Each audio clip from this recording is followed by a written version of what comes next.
Amazing! नमस्कार दोस्तों, मैं अमित कुमार और ये मेरा फर्स्ट पर्सनल ब्लॉग है। मेरा जो पेज है यूट्यूब पेज नियम और कानून और फेसबुक पेज अभी प्रोफाइल है फिलहाल कानून की दुनिया। तो इन दोनों पर जो भी कंटेंट उपलब्ध हो रहे हैं, अभी तक बहुत सारे कंटेंट आए हैं, शॉर्ट्स में है, एआई के माध्यम से है, आवाज भी एआई के माध्यम से ही है। लेकिन आज मैं सोचा कि आप लोगों के साथ रूबरू हूं और कुछ बातें जो सामने होकर के बोली जा सकती है वो शॉर्ट्स में नहीं हो पाएगा। शॉर्ट्स सिर्फ एक सामान्य मैसेज देने का माध्यम हो सकता है, लेकिन डिटेल बातें जो है शॉर्ट्स के माध्यम से नहीं हो सकती है। तो आज मैं जिस सब्जेक्ट को लेकर के आया हूं वो है राइट टू एजुकेशन, शिक्षा का अधिकार, जो कि 2009 में सरकार के द्वारा बनाया गया था। तो इस पर हम कुछ विस्तृत चर्चा करेंगे, लेकिन इससे पहले मेरा कुछ आपसे जो है अनुरोध है कि भाई ये मेरा नया चैनल है, नियम और कानून पेज है, कानून की दुनिया फेसबुक पेज। तो अब इस नियम और कानून की दुनिया में सामान्य लोगों को जो भी परेशानी होती है, बहुत छोटी छोटी परेशानी होती है जिसको लेकर के वो अच्छे खासे परेशान हो जाते हैं, इनका निपटारा करना, इनको जानकारी देना। बहुत सारे नए अपडेट आते हैं सरकार के तरफ से जन सामान्य के लाभ के लिए। बहुत बहुत बड़े सेक्टर है जिसपे रेलवे, स्वास्थ्य, शिक्षा, हाँ, और भी बहुत ना जाने किन किन सेक्टरों में छोटे छोटे अपडेट आते रहते हैं, जिससे कि जन सामान्य बहुत ज्यादा प्रभावित होता है और उनको पता नहीं रहता है और अन्य लोग इसका अनुचित लाभ ले जाते हैं।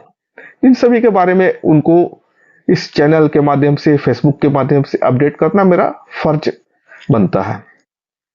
तो मैं अपने फर्ज को पूरा करने का प्रयास करूंगा। तो उम्मीद आपसे करता हूं कि आप भी जरा सा प्रयास करें। ऊपर जो लाल बटन है सब्सक्राइब वाला, वो घंटी वाला जो एक बगल में बटन है, तो उसको जरा दबाइएगा, जरा वीडियो शेयर करिएगा, ताकि हमारा ये पेज ज्यादा से ज्यादा ग्रो हो, अन्य लोगों तक पहुंचे, जानकारी पहुंचे, ताकि सभी को कानूनी मदद, कानूनी जानकारी मिल सके। इसी उम्मीद के साथ चलिए अपने मुख्य बातों पर आता हूं, राइट टू एजुकेशन पर। नमस्कार दोस्तों। तो आज हम जिस विषय पर चर्चा करेंगे वो है शिक्षा का कानूनी अधिकार। क्योंकि हम लोग शुरू से ही जानते हैं कि भारतवर्ष में अशिक्षा एक बहुत बड़ी और गंभीर समस्या रही है। आजादी के बाद से ही भारत बहुत गरीबी झेला है और हमारा जनसंख्या जो आज विश्व का सबसे बड़ा जनसंख्या वाला देश बन गया है भारत, इसका भी मुख्य कारण अशिक्षा ही है। तो हम इन विषयों पर बहुत ज्यादा चर्चा नहीं करेंगे और हम आते हैं अपने मुख्य विषय पर, शिक्षा का कानूनी अधिकार। क्योंकि शिक्षा का कानूनी अधिकार ये राइट टू एजुकेशन एक्ट के तहत 2009 में लाया गया। इसका मुख्य उद्देश्य रहा है कि वैसे बच्चे जो कि स्कूल नहीं पहुंच पाते हैं या जिन बच्चों को उनके माँ बाप काम करने के लिए बहुत छोटी उम्र में ही लगा देते हैं, उनको इन बाल मजदूरी से बचाना और स्कूल तक लेके जाना। तो शिक्षा का कानूनी अधिकार भारत में शिक्षा को लेकर व्यक्तियों के अधिकार और जिम्मेदारियों को परिभाषित करता है। भारत की सबसे महत्वपूर्ण शिक्षा कानून है right to education act RT, जो 2009 में लागू किया गया था। 2009 में इसे लाया गया और इस कानून के तहत 6 से 14 साल के बच्चों को मुफ्त अनिवार्य शिक्षा प्रदान की जाती है। तो 6 से 14 साल के बच्चे अगर हमारे समाज में पढ़ लेंगे तो एक तरफ वो शिक्षित हो जाएंगे और दूसरी तरफ बाल मजदूरी से भी उनको मुक्ति मिलेगी। आरटीई के अंतर्गत हर बच्चे का मुफ्त शिक्षा का अधिकार, और ये प्रत्येक राज्य में प्रत्येक बच्चों के लिए अनिवार्य है। मतलब इसे राज्य सूची में रखा गया है। 3 तरह की सूची होती है, जो राज्य की होती है, एक केंद्र की होती है और एक समवर्ती सूची होती है जिसमें दोनों पक्ष काम करते हैं। तो ये इसे राज्य के अंतर्गत रखा गया है। इसके अलावा यह कानून बच्चों के अधिकार और जिम्मेदारियों के साथ साथ उनके माता पिता या गार्जियन की भी जिम्मेदारी को परिभाषित करता है। मतलब कि उनका भी जिम्मेदारी है समाज के प्रति, देश के प्रति और उन बच्चों के प्रति भी जो आगे भारत का भविष्य तय करेंगे। इसलिए उनको शिक्षित करने के लिए एक बहुत बड़ी जिम्मेदारी उन माता पिता या गार्जियन की भी होती है।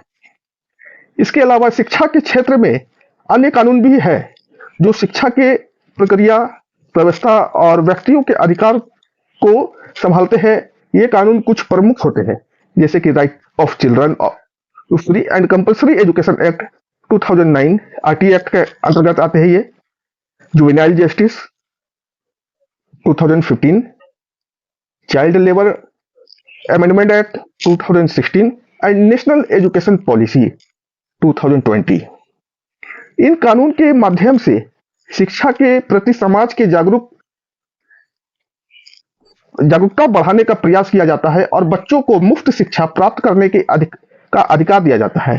इसके अलावा इन कानून में शिक्षा से जुड़े विभिन्न पक्षों को विस्तार से विचार किया गया है, कि जैसे कि शिक्षा का स्वरूप, शिक्षा की व्यवस्था, शिक्षकों की भर्ती और उनकी शिक्षा, यानी टीचरों की भी शिक्षा, शिक्षकों की शिक्षा, बच्चों के अधिकार और शिक्षा में समानता का संबंध परिभाषित किया गया है। मतलब जो बच्चे स्कूल जा रहे हैं उनके बीच भी समानता का अधिकार होना चाहिए। जो टीचर उनको एजुकेट कर रहे हैं, उनको पढ़ा रहे हैं, उनकी भी शिक्षा की क्वालिटी अच्छी होनी चाहिए।